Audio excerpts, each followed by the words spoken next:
Hello, great people. Are you there? There is a new development. These guys are going to copy exactly what Buhari and co plan to do in 2014 and 2015.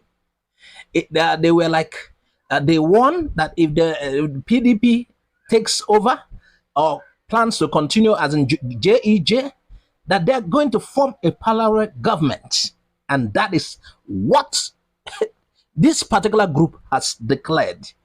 You need to hear this video and we'll be right back to analyze a lot of things.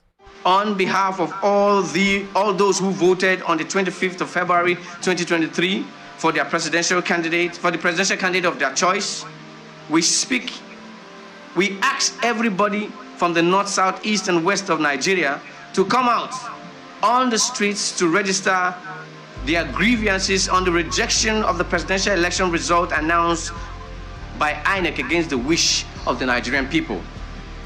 Just to remind Nigerians and the international community that in 2011 and 2015, President Buhari and the APC promised to form a parallel government on May 29 if the mandate of Nigerians were not transmitted to them as winners of the said elections and the walls of Nigeria did not fall as a nation. Buhari went ahead to say the blood of the baboons will do whatever, and the DSS did not ask him why. That was a very familiar We therefore call on the Nigerian people and the international community to note that we as citizens of Nigeria who voted on the presidential election day shall also form a parallel government come May 29, 2023, if the mandate of the people is not reviewed by INEC and President Buhari, as the Electoral Act provides in regards to the usage of the voting results as presented by the beavers machines on election day. Meaning that we, the Nigerian people, shall not recognize the APC drug leader, Ahmed Bola Tinubu, as our president, and this is because the election that presented him as president-elect was filled with election irregularities and discrepancies that the world have seen as the highest in any election on earth. Even as the Court of Appeal gets ready to hear the cases presented to it by the Labour Party, NNPP, and the PDP against INEC and the APC, President Muhammadu Buhari and INEC Chairman Mahmoud Yakubu still have 49 days to clear their names as enemies of our democracy. This government must do the needful by obeying the laws of the Electoral Act in all its ramifications. Fellow Nigerians, we'd like to let you know that if you continue to sit at home in your comfort zones, the liberty that comes with a true democracy and the integrity of good governance will never be given the opportunity to influence any positive change in our politics and economy. Your presence at every protest will go a long way to buttress the image of a genuine fight for the democracy that will rebirth a nation of our dreams. It is very positive to note that this present government, chaired by President Muhammadu Buhari and the APC leadership, is reckless in indebting Nigeria by the continued borrowing of funds from foreign organizations at last minute of handing over power to a new administration. It is therefore a criminal act to borrow monies at the last hour of handover to another government. It is not acceptable. It is fraudulent in action, and we totally reject any more borrowing from this outgoing Buhari administration. Meanwhile, the ones you borrowed in the past have been stolen into personal pockets, and nothing have been done to investigate the biggest looting witnessed in this regime so far. For us, in the Vote Must Count international initiative, the Buhari administration is the most electoral violated administration coupled with disrespect for the rule of law in the history of Nigeria. This government is corrupt and is labeled as a chronic supporter of the abuse of office by its appointees over the years. Gentlemen of the press, it is very clear that the Buhari APC-led government has just 50 days to leave office, and it has surely left us much more divided as a country than any administration in history. We call on the next administration to be declared by the judiciary after the 2023 presidential litigation to swing into action by creating a national reconciliation agency that will help heal the wounds meted on Nigerians by Buhari, APC, and INEC put together as a political gang of electoral crooks. It is very clear that since 2015, Nigeria entered the hands of some unfortunate political Confucianists that have shown no clue on how to navigate a positive direction for the democracy of the nation, thereby putting the country under pressure at every point in time. On this note, it should also be noticed that our politics have suffered a serious spill in the areas of governance, thereby not demonstrate. Gentlemen of the press and Nigerians, I'm Honorable Lucky Obian, the President of African Emancipation Movement for Good Governance, in accordance with the Vote Must Count initiative. Like you all know, this is the 6th series of our meeting since after the presidential election on the 25th. Let me begin by lending our voice along with Bishop Matthew Hassan Kuka, who during the weekend actually tried to remind the judiciary, the Supreme Court to be precise, about how travesty of justice turned nations into the dustbins of judgment. He tried to remind the Supreme Court that they should remain apolitical, neutral during the presidential litigation. Exactly. And it is on that premise we are also anchoring our demand that the Supreme Court should, as a matter of fact and urgency and national importance, to remain neutral whenever the presidential.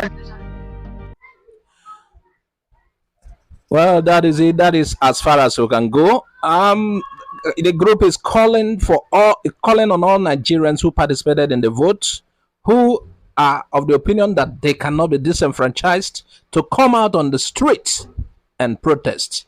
And as this no time to sit idle at home, come out and join in the peaceful protest. That and according to them, they are forming a parallel government. That is the most important one. And somebody would say this is wrong. Meanwhile, we saw in an interview where Vice President of Nigeria, that was in 2014, 2015, during the or after the election, they were saying if PDP goes ahead to announce themselves winner, that they are going to form a parallel government. So this is not a new thing. They are copying from them. Yes. Osibanjo said that it's a video that is so popular and it's enjoying massive views. So that is it. So these people are, and Buhari also made a very dangerous comment. Then he said baboon and whatever will be soaked in blood if he's not given whatever, if it's his mandate, I don't know. And the DSS did nothing. Yes, they are aware of what transpired then, they did nothing. But we suddenly realized the DSS is very functional after the election. So this group is saying they are not going to recognize Tinubu as a drug baron. They are not going to recognize him because the process that produced him is not constitutional. He didn't get the 2/3 majority plus Abuja, 25% in Abuja. It's not expected of whoever is in charge to swear him in. And the group complained about Buhari's massive borrowing, and it increased this 9 minutes. And it's kind of going to put make Nigeria indebted and make it hard for the incoming government. Why this borrowing, according to this group? Excessive borrowing towards the end of Buhari's regime. That is their complaint.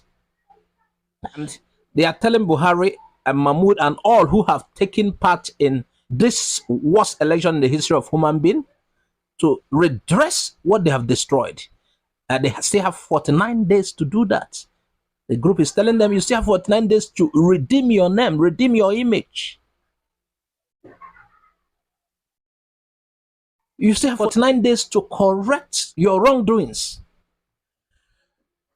Now, in continuation, the vote must count international initiative. According to them, they said Hassan Kuka has also asked the court, the election tribunal, and the Supreme Court to do the right thing this particular time and redeem the image of the Nigeria's judiciary that has been badly battered. Yes, the Nigerian judiciary currently, somebody can say it's nothing to write home about, especially with the judgment at Imo State that produced Hope Uzodinma as governor, which they failed to reverse. So it's advising the judiciary to do the right things, to make Nigeria democracy one of the best, to redeem the image of the judiciary. A lot of people do not trust in the judiciary again. And you saw what happened the other time. They were about to travel to UK or so, or US. Some of the judges could not get their visa because of malpractices. They are getting visa bans. And a lot of people are telling the Western world that have denied them such privileges to even make it more serious, not just about visa denial and the rest. Also freeze their account anywhere their account is found in any part of the world. They should also increase the measures, stiffen, make it harder for those who are involved in electoral malpractices. And the group is also cautioning Lai Mohammed, who went to US to, as the information minister of Nigeria, he has been lying all about, saying, speaking against Obi, and the group is telling him that they don't want to hear Obi's name in his mouth again. He should be stopped. And the group went further to ask Buhari to disband the committee that is in charge of the planned inauguration of Tinubu, and replace it with an interim government. Yes, that call for interim government is still intact. The group making arrangements for Tinubu's inauguration should be disbanded and replaced with a group working towards an interim government that will hold government after May 29 while the court proceeding continues till it is done. Like we said, the Nigerian judiciary is on trial. It's a K-led judiciary somehow for now, and it requires massive attention, massive revival, so that it will redeem the other legs. That's what they said. They are on trial. Past record is haunting them. Past record. They have to do something so that people can trust the judiciary again. And the group also cautioned people like Festus Kayamo and Femi Fani-Kayode. They should stop maligning Peter Obi, saying things they don't know about Peter Obi, saying ill things, trying to launder his image wherever they go. They are asked to stop henceforth. Peter Obi has one of the best records among politicians in Nigeria. The record is so clean. Go and verify. The anti-graft agency are yet to come up with something against him that will make him to be under chains. They have tried, they have searched and searched. They have not found him culpable. So that is it. We are looking forward to May 29, and according to this group, it should not be a handover to Tinubu. According to them, he's a drug baron. He has a drug case to answer, and the Nigeria as it is, that with a shaky leg cannot be handed over to somebody like that. Already in various international media, you know what he's branded, he's called. So viewers, what do you think? Add your comment on the comment section. If you have not subscribed, please subscribe to our YouTube channel. Follow us on Facebook, Twitter, and Instagram. Bye bye for now.